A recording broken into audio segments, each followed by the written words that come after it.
අතහරින්න හදනවාද? නවත්වන්න කලින් මේක විනාඩියක් අරගෙන අහපන්.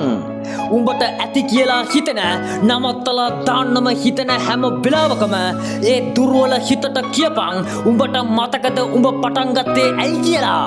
උඹේ හිතට එනවා නම් බෑ අමාරුයි අත්තරිමු කියලා නවතින්න එපා. මුලින්ම උඹ මේ ගේමට බැස්සේ මොකටද? උඹේ ඇතුලේ තිබ්බ ගින්දර මොකද්ද?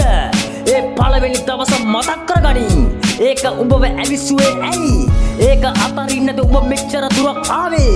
පිස්සුද? මුලින්ම උඹ නැගිට්ටපු ඒ හේතුවට ආපහු පණ දීපන්. ඒක තමයි උඹ ඉස්සරහට ගෙනියන එකම බලවේගය. අත අරින්න එපා. උඹ පටන් ගත්ත හේතුව උඹව ලොවේ ජයග්‍රහණය කරා ගෙන යයි. ඔබට ජය. Motivation Speak අනුපම චතාරික